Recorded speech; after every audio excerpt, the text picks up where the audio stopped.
Well, hello there, Emma. How are you? I'm good, thanks, Richard. How are you? Doing well, thank you so much. It is a Friday, right? So that's always a nice kind of thing. And Yep, I and I'm love I'm closer to the end of the week than you are, which is you great. are since you are across the pond as we say. And I love having these conversations on Fridays. I just do. It just makes me happy. It's just a great way to end our weeks. So and hopefully on a high note, right? And Yeah, I hope then so. I hope so. when we don't know when someone's going to listen to this, but maybe it'll energize them. That's the whole point here, right? That's So let's try and do that, shall we? right. Thank you so much. But anyway, let me start off by just formally welcome to Meeting You podcast, Emma. I would love for you to take just 2 seconds just to introduce yourself, tell us a little bit about you in a much better way than I'll be able to do Mhm. before we kind of jump right into it. So, Emma, can you please just say hello and tell us a little bit about yourself? I can. So, hello, I'm Emma, and I am the Chief Revenue Officer for EMEA for PubMatic, and PubMatic is a technology platform.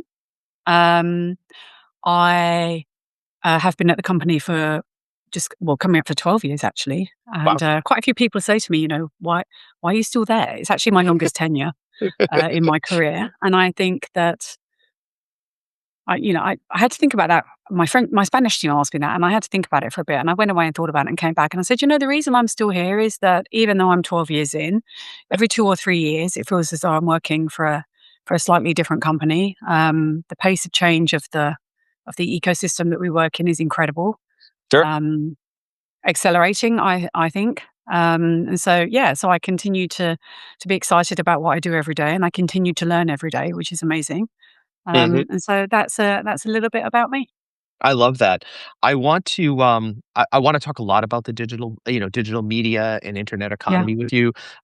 We had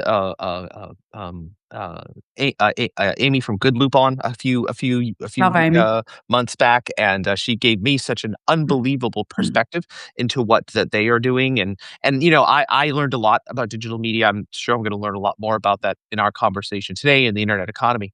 But let's back up for a second. You mentioned, Emma, Mm. you're a chief revenue officer. I wanna go to the story before the titles, before the roles. Initially, kinda what drove you or drew you into this space of digital media and the internet economy? Like, where did it begin? Yeah, I mean, I've been in the digital space now since 1999.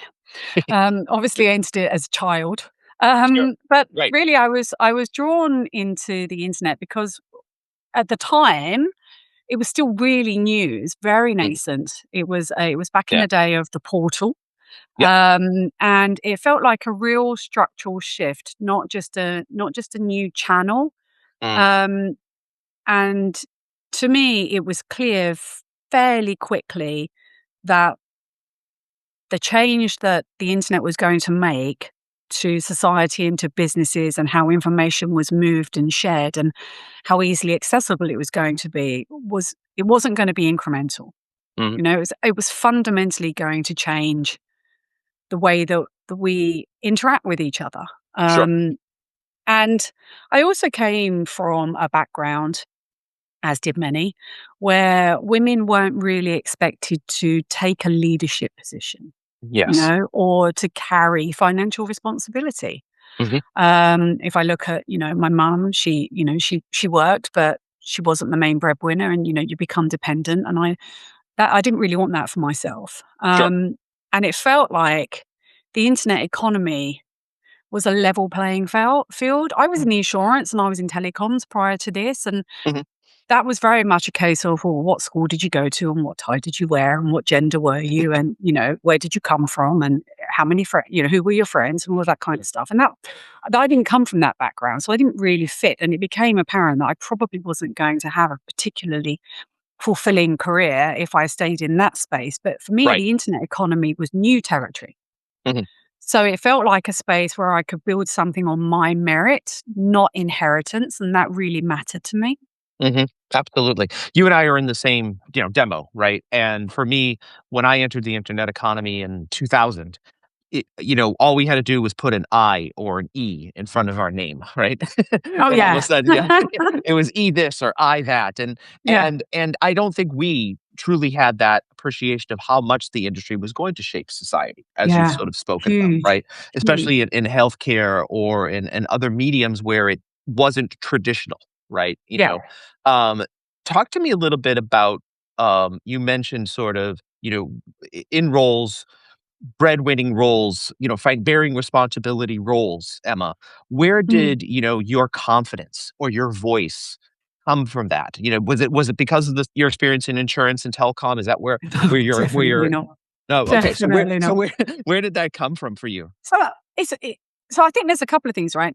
I Yeah. just wanna go back to the other thing about the shaping of society. Mm, So, what I realized very quickly, again, once I'd been, working I was at MSM for 10 years. That was sort of mhm. where I Yeah. learned the internet.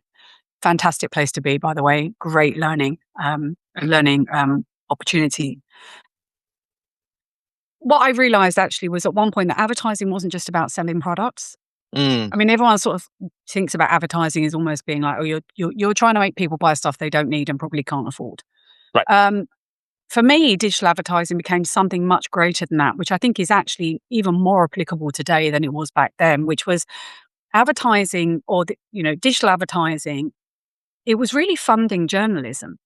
Mm, It was funding content, it was funding access to information. So we weren't just building media tools, we mm, were actually shaping the economic engine of the open internet. And that is actually when it felt slightly bigger than just being a job. mhm, Um, and so and that really ties into that confidence piece, which is, so if I take a step back again, my early roles, as I sort of said, were very supportive. I was behind the scenes, I was often supporting senior leaders, often doing the work actually, mm, and driving the outcomes. And you could go one of two ways, I think. You can sort of sit there and be slightly resentful because, you're the person in the background that's doing all the work and somebody else is getting all the credit. mm, And, and it's quite easy to go down that route, by the way. And there were definitely days when I felt like that. But it also gave me something really invaluable that I wouldn't have gotten, which was sure. I could sit at the table and I could observe how decisions were really made. Mm, And what became clear to me was that influence doesn't necessarily come from proximity to power. It comes if you're willing to own an outcome. mm, So at one point, I actually put my hand up and asked to lead, mhm, because I wanted the accountability. And then it sure. was that decision really that changed everything for me. Now I had to have the confidence to be able to say, actually, you know, I think I'd like to do that. I can do that. I want to do that, and I'm willing to kind of put my money where my mouth is. But I think it was that sitting at the table, watching how decisions are made, and realizing that it's not rocket science. It's not smoke and mirrors. These are just Right. regular people, and that weren't necessarily smarter than I was, or didn't care more than I did. And it sort of came to me going, well, hang on a minute. I'm sort of sitting here anyway, so why don't I just put my hand up and go, actually, I can do that. I could do that. Yeah.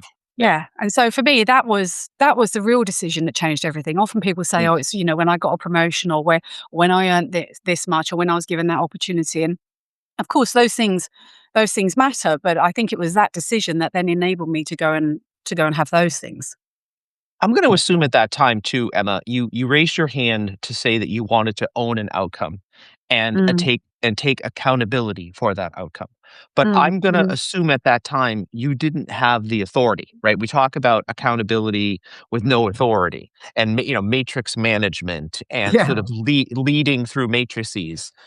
Was that true for you at that time, or had you moved into a leadership position then, Emma? I'm curious as to kind of the timing of that. Um, they did not immediately. So for me, the moment was so I joined PubMatic, and so my background is marketing predominantly, with Right. some sales ops and RevOps and that kind of stuff behind me. So when I joined PubMatic, I joined in a marketing role, and I happened to have the opportunity fairly shortly into my tenure to spend a bit of time with the CEO. So we hadn't really spent much time together, and we happened to be at an event and there was a free lunch, and he said, why don't, let's go and grab lunch and have a chat. And, Okay. we had a chat, kind of a get to know kind of chat. Sure. And Nice. he said, well, what do you aspire to do? And I hadn't even thought about it. I just I'm so typical. I open my mouth and don't always put my brain in gear. And I just went, do you know what? I said, I'm kind of tired of marketing Mm, because I feel like marketing that was brave. is always a supply. I know. Hi, thanks for hiring me to a marketing role. Because it's just suddenly occurred to me that if I'm in marketing, I'm always probably going to be the person in the background Yeah. and that person doing the supportive role. And so I just sort of said, I'd really quite like Mm. more of a general management role, or, a number that I'd like to carry a number and, actually generate revenue as opposed to being a cost line, if that makes Mm. sense. And, we had a bit of a chat about it, and then I sort of forgot about it after that and went back and carried on, doing the day Went job. back to And then doing your day job. Yeah. exactly, which was marketing. And then an opportunity arose there was an opening to run the UK business, which was definitely a quota carrying role of the largest region outside of North America, and I was given Mm. that opportunity. Wonderful. And yeah, so I think sometimes I'm not sure I believe in manifestation or fate, Manifestation. but I Yeah. sort of feel like I kind of manifested it. But also, the reality is, if I hadn't said that, that opportunity possibly would never have come across my desk. Absolutely. I mean, you had to take that risk or shoot that shot or however you want to talk it in that Yeah. moment, and it almost seems like subconsciously you maybe didn't even realize you were doing it, right? No, I didn't. Um, I really didn't. And I still keep doing things like that, by the way.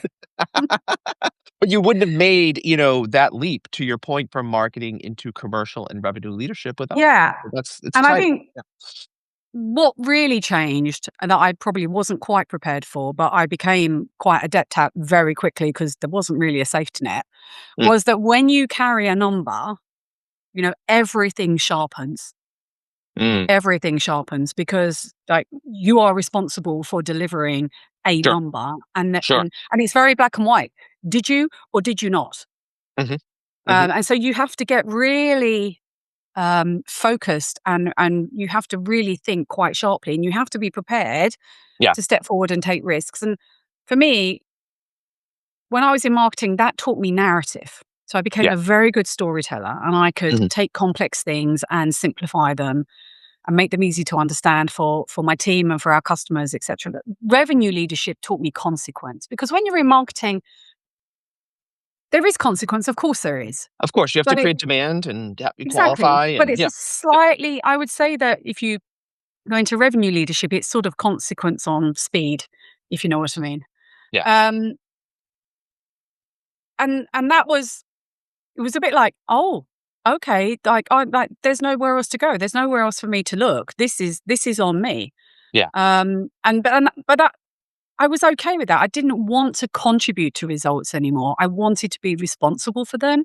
Sure. Um, and so that did give, and of course, when you're delivering, of course, that does give you confidence, right? And it's a bit Mhm. like somebody in sport or something like that. Though it's much easier to build confidence when you're winning. Sure. So confidence is nice.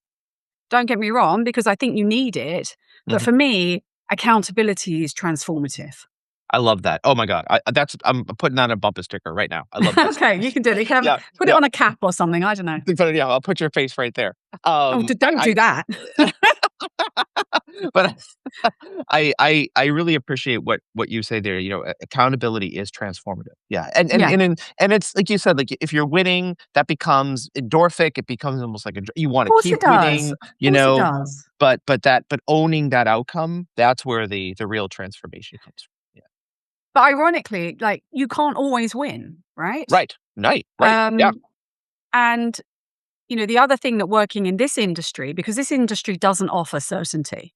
Yeah. You have to lead. You have to be able to lead through constant change, which, by the way, Mm. can be exhausting. Mhm.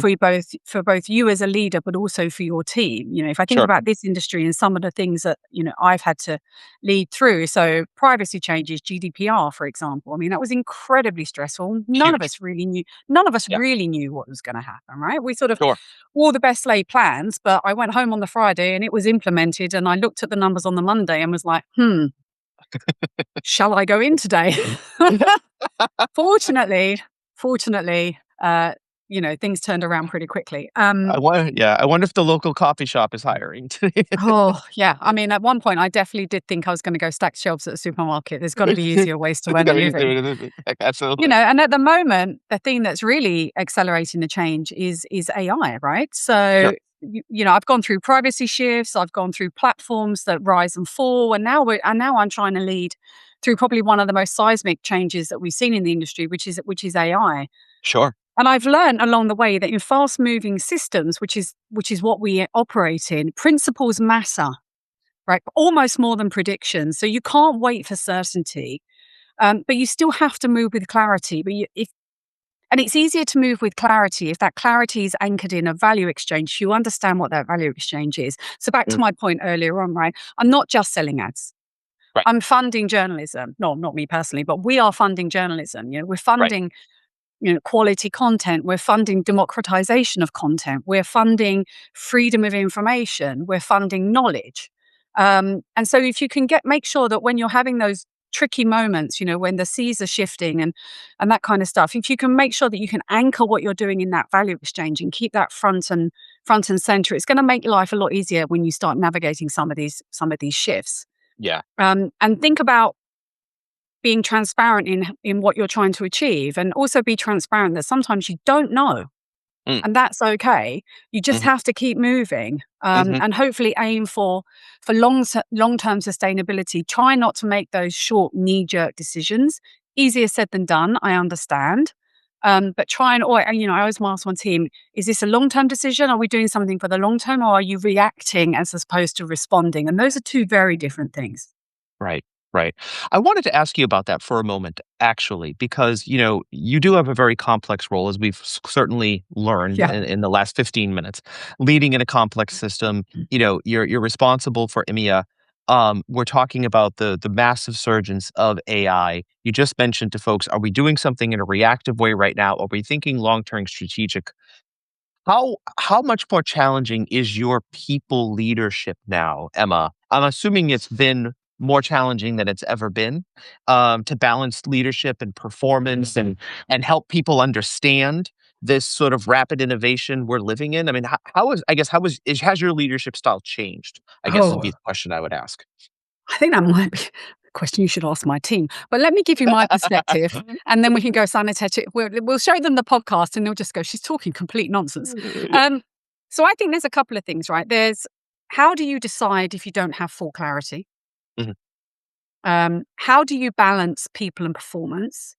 mhm. And then what's the difference between managing versus leading? Leading, yeah, agreed. So if I go back to that kind of because we don't have full clarity, right? We very rarely have full Who clarity. does? Yeah, Exactly. I mean, that yeah. would be really boring, wouldn't it? So for me, it's like, I think there's the way I think about it is I separate reversible decisions from irreversible decisions. So when you Mhm, don't have full clarity, the mhm, question isn't, or the question I ask myself and I challenge my team with is not, are we sure? Because we can't be sure. mhm. The question is, if we're wrong, can we recover? Yeah. Mhm, Um, and so I believe what I've learned is that to be a strong leader, it doesn't mean I have to eliminate all uncertainty, mm, because that's not possible. And I wouldn't be authentic if I could go and make a promise that I can't keep, mhm. or reassure everybody that everything is going to be okay, because we don't know that. So for me, strong leadership, when you don't have full clarity, is more about, it's not about eliminating uncertainty, but it is about how do we manage our exposure to it. And so by Sure. asking those questions, I found that that's helped to mitigate some of the risk. Mm, mm, And then if I think about, the balance in the people and the performance piece, for me, the performance is the outcome, sure. and the people are the system. So if the system is unclear, if the people are unclear, if I'm not, asking the right question and challenging them to ask the right question, if we're not making decisions that people are comfortable making because they know they can be reversed if necessary. And by the way, that is something that not all leaders do because, frankly, ego gets in the way. But we can talk about that. Might be a whole different podcast, by the way. But if the system is unclear, then performance will obviously deteriorate, right? Because Right. the outcome is not going to be what you need it to be. So as I think about going through, periods of uncertainty, or even just how my management style has changed, I believe in high standards. I hold myself to very high standards, but I also believe in high support. Mm, sure. So I believe in setting clear expectations because otherwise people don't know where they're going and what's expected. And then if they fail, really, that's on me if I've not told them what I expect. Sure. But I also believe in being fair. And I believe in accountability. I already talked about that earlier on. I think Sure. when you are held or you hold yourself accountable for something, you elevate your performance. Mm-hmm. Mm-hmm. You have to. If you're not accountable for something, apathy can creep in pretty quickly, Pretty fast. Yeah. especially if you've got these other Yeah. challenges that are also around you. Mm-hmm. So I also believe that commercial rigor, which is something that, we try and install across our teams, and strong culture are not opposites. I think often people go, well, if you're too rigorous with this, You you're going don't to have a good erode. culture. Yeah, you're going to erode the culture. Mm-hmm. I actually think that they reinforce each other. I I would think agree. a high performing, high accountable team has a certain kind of culture. I don't think it's one or the other. Yeah. And then the other thing, I was talking to a friend the other day and she was like, well, what's the difference between management and leadership? And she sort of really put me on the spot. And I'm like, well, I don't really know. I have to think about that for a second. And then it became quite clear, actually, when I look at the managers in my team versus the leaders in my team. And the one thing that I think differentiates them is that managers maintain what exists, and leaders decide what should exist and how to get there. Mm. And so once I sort of got my head around that, that became really clear. Yeah. Yeah. I've worked in a number of startups and been acquired and also been the acquirer. And that common thread that you hear is, oh, these new processes, these accountability systems that you're putting in place, they are killing our culture, right, No, they're Emma? not. And yeah, and they're No, not, right? I The other don't think they are.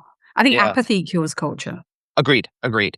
And the other thing you just taught me, as a leader, one of my favorite sayings is always, what's can we make no regret investments, right? How do we make an investment now that we aren't going to regret later? But a lot of times my team will challenge me on like, but what then is the definition, Richard, of a no regret investment, right? Mm, mm, And maybe that definition is it can be unwound, or maybe that definition is it contributes to the culture of accountability that we're trying to create, or mm, mm. it's something that has some viability that we can use in another part of the business, even if it's not successful in this portion of the business. But you've just given me a lot to think about, Emma, as it pertains to sort of, the degree of recovery as a way of thinking about risk mitigation. So thank you for Yeah. Oh, yeah, you're very welcome. And yeah. I also think, if we think about leadership, and by the way, this is the one that I need to work on the most. Mhm. So I don't want anyone to walk away from this thinking that I think I'm like the perfect leader, because believe me, I really am not. The thing I'm really trying to work on, so my personal goal for 2026 is leadership requires composure. Mhm. It sure does. Especially if you're in a complex room Mhm. or you're in a complex ecosystem, right? Volume doesn't equal value. Yeah, So many times I just hear people, talking and then talking louder, and volume and noise and chatter doesn't equal value, right? sure, Impact does. And sure. impact often happens quietly. Mm.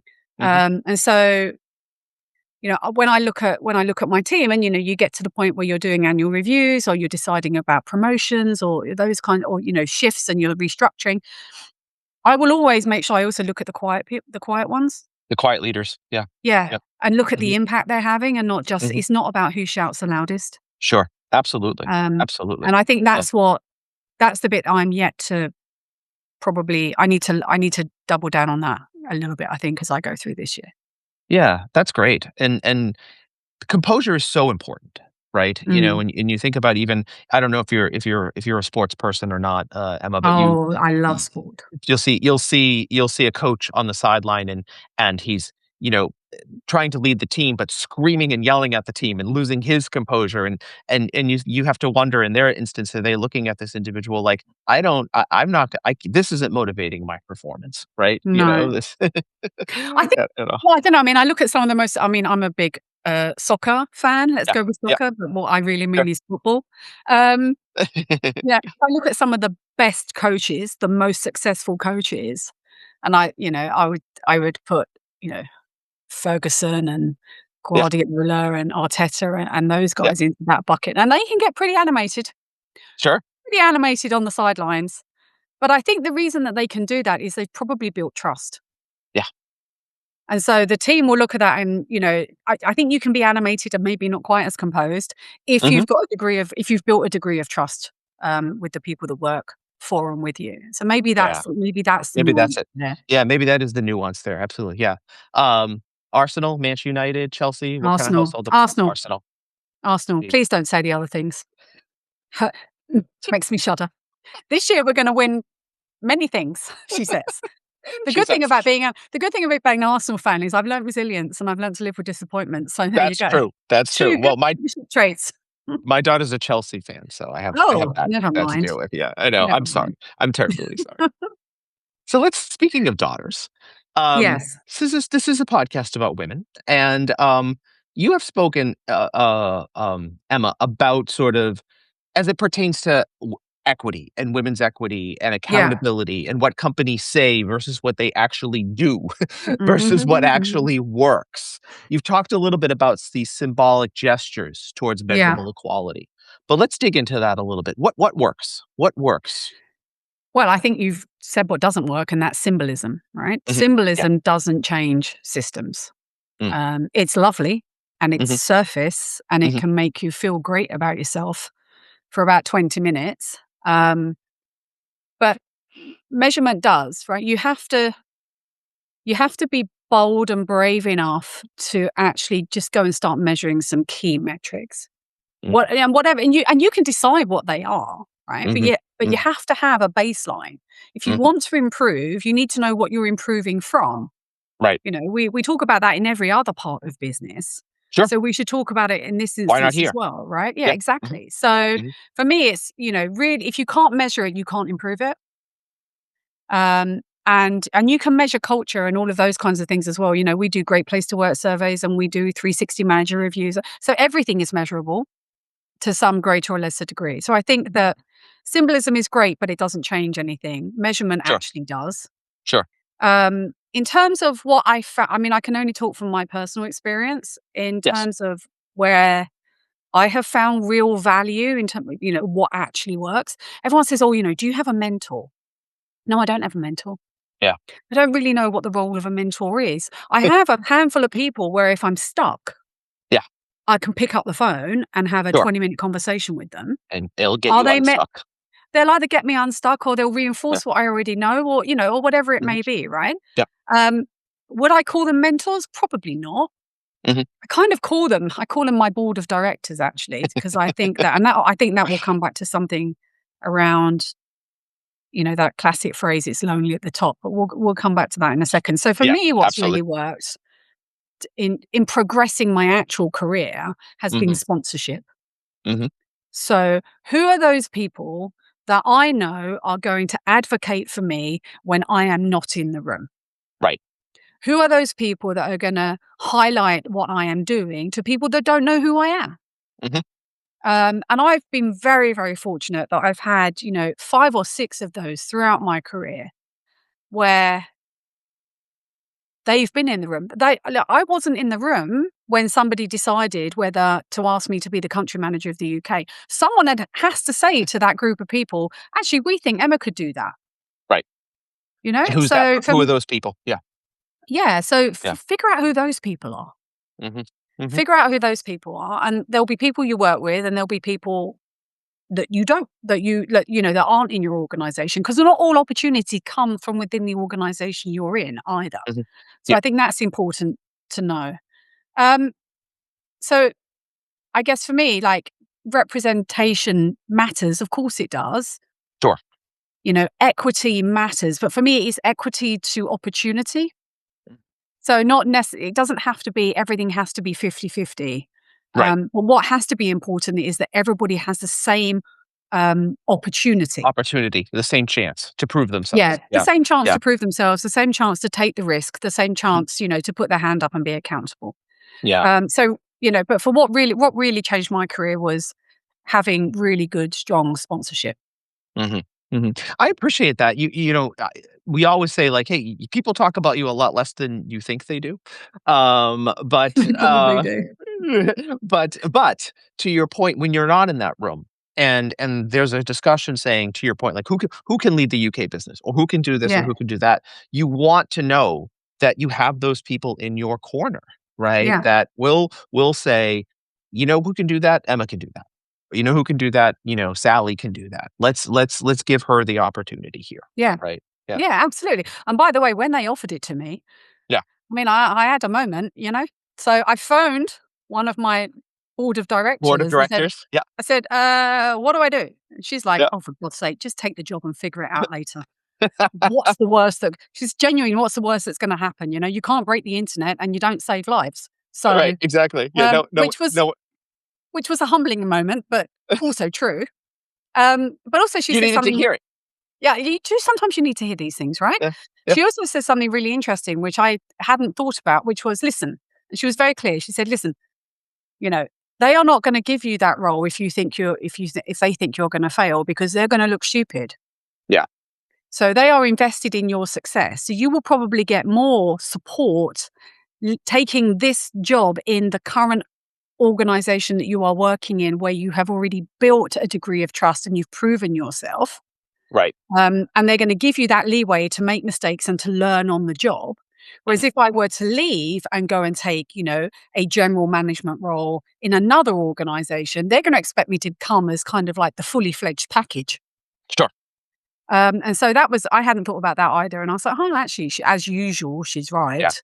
Well, and some people Um, think, "Oh, it's easier to get promoted if I leave the organization and go somewhere else."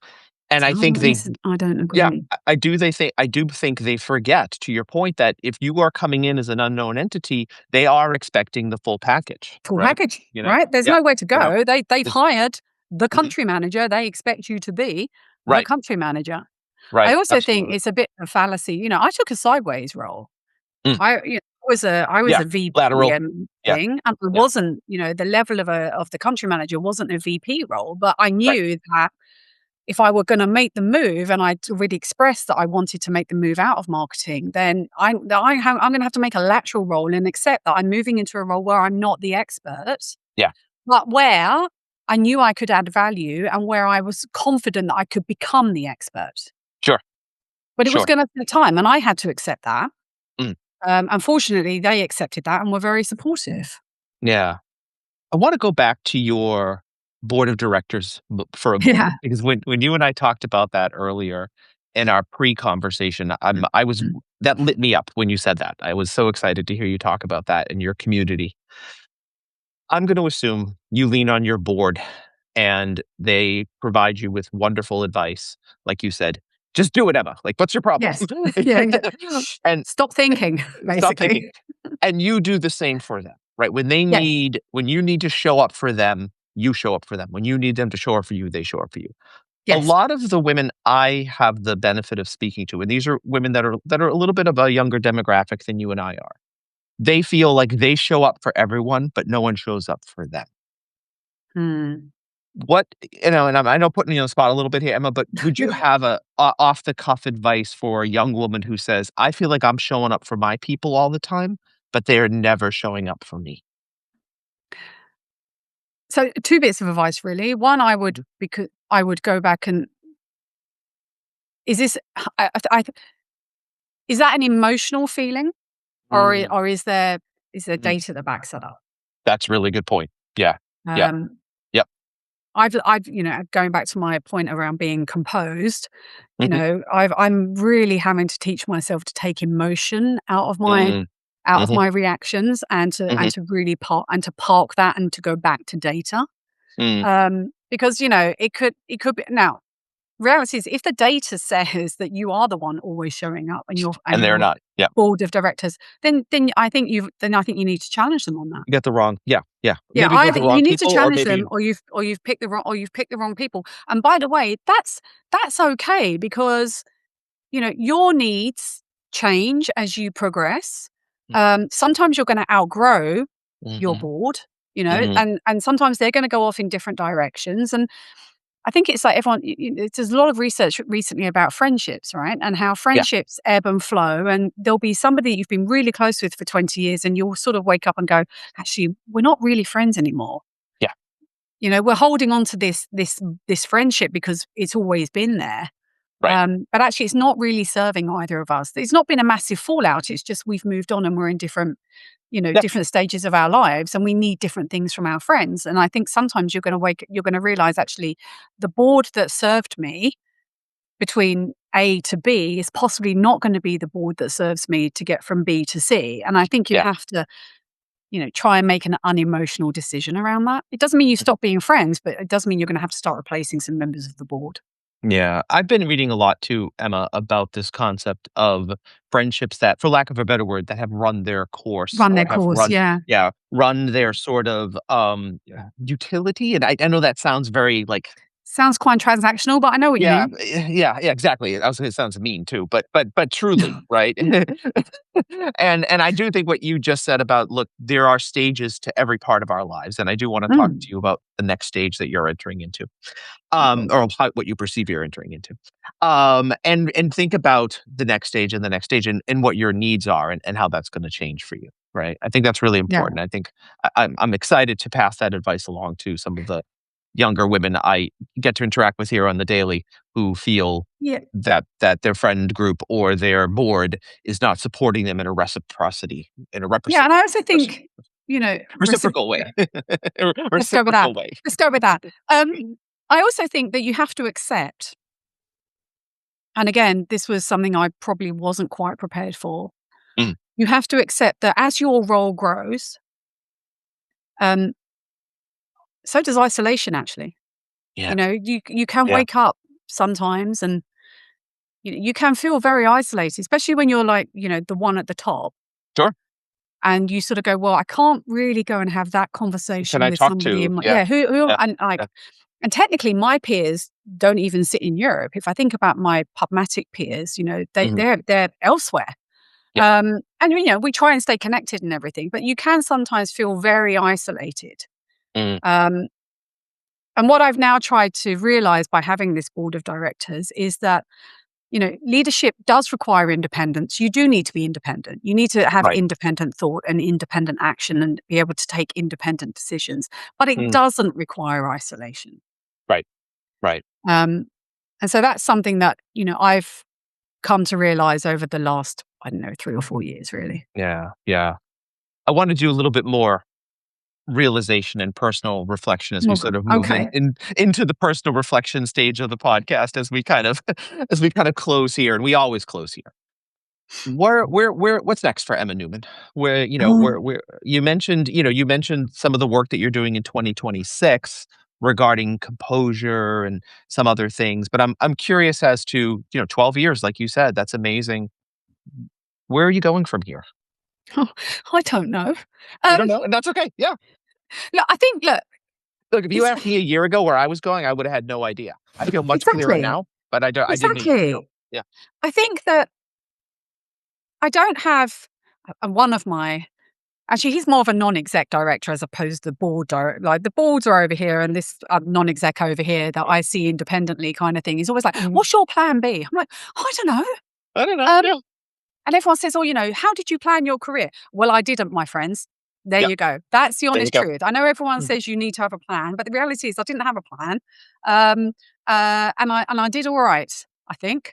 But for me, when I think about when I think about, like, sort of a personal reflection, it's less about my next role or my next job or my next career move or whatever it may be.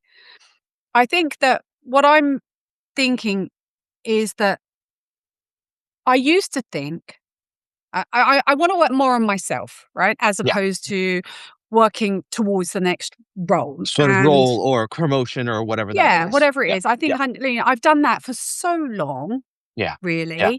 And I've never really taken that moment to go, actually, maybe you should work on yourself a little bit. Mhm. And so that's my point about, I do need to work to be slightly more composed sometimes Mhm. when I'm quite emotional and I get quite excited and possibly I overshare. Let's Yeah. go with that. Um, but what I used to, I think one of the things I've realized is I used to think that resilience, because we talk a lot about resilience, right? We talk We about, do. and as a leader, frankly, you have to be resilient. You have to be Mhm. able to bounce back, keep going, one foot in Mhm. the other, and you have to drag a team along with you, right? But I used Usually. to think Yep. that usually, hopefully, if Mhm. they're well, hopefully they're not dragged. Maybe they're happily following me. Who knows? No, hopefully. Um, but I used to think that resilience meant I had to endure everything. Mhm. I had to put up with everything. Mm. And now, for me, I'm trying to flip it on its head. And for me, resilience is like I get to choose what's worth enduring Mm. because Mm. not everything is. There are some, I have learned where my line is. Now, I've learned where it is. I probably still cross over it quite a lot. But in my mind, I've learned where my line is. And so for me, I'm training myself to hold the line a little bit more than I used to. Yeah. Um, Yeah. because leadership can cost you quite a lot, you know. It does. It does cost you You a lot. know, it Mhm. when you're a leader, you carry weight. You Mhm. carry the weight of your boss, you carry the weight of your team, you carry the weight of the industry that you're in, Yep. you possibly carry the weight of your family's expectations. You carry the consequences of the decisions. I talked about accountability, earlier on. Um, it costs certainty. It costs comfort. Mhm. And when I'm in that sort of a headspace, I also have to remind myself that responsibility is also a huge privilege. Yes. Yes. And so that's something else that I'm having to remind myself. I'm not a journal, I don't write a journal every night. I haven't got the patience for that. But I do try and remember if I can, before I go to sleep, it's like try and remember what's the good stuff. That happened. Yeah. What Or that happened is today happening. that was good Yeah. or that is Yeah. happening. And I do like to, I have a list and I like to tick things off. So, I do a mental, well, I achieved this today, I achieved this today, I achieved this today. And then that makes me feel like I've done a good job. Yeah. And that's still really important to me. I still want to go to work every day and do a good job. Mm. Um, Before we went on air, I asked you how your week was, and you said to me, "This has been a good week. We've it's been a good accomplished things. week. We've checked Yeah. things off the list. We've, Yeah. we've understood the privilege of our responsibility and what that means." Yeah. So that is outstanding, Emma. And Mm. and you've taught It's a me good week. yeah, you've taught me so much in the context of this conversation. What you just said about resilience does not mean that you have to endure everything. That Mm. is a brilliant statement, and that I'm going to carry that one for a little while because I'm guilty of that myself, thinking like, "Oh, resilience means I have to endure everything," but no, that's not Yeah. what resilience No. necessarily means. No, it Yeah, doesn't. And you know what? You're just going to get depleted. yeah, And then you're not going to be resilient right, because you are going to burn out or you're going to get, you're going to quiet quit. yeah, yeah, Because there's nothing left. So I think having that line and trying to hold it as much as you can, mhm, that's for me, that's what's going to make me resilient moving yeah, forward. absolutely, absolutely. Emma, you're delightful. Thank you for Ah, being thank you. here. We're gonna ask friends to try to find you, LinkedIn, Emma Newman, and hopefully you're open to connections. We know that women love to listen to the show and reach out to our guests. So thank you once again, Emma, for taking time It's on a been my Friday absolute afternoon pleasure. to chat with us. Go Arsenal, and Yes, exactly, exactly. and we Fingers hope to crossed. Fingers yes, crossed. absolutely, and we hope to speak to you again soon, Emma. Thank you. Thanks so much, Richard. It's been a pleasure.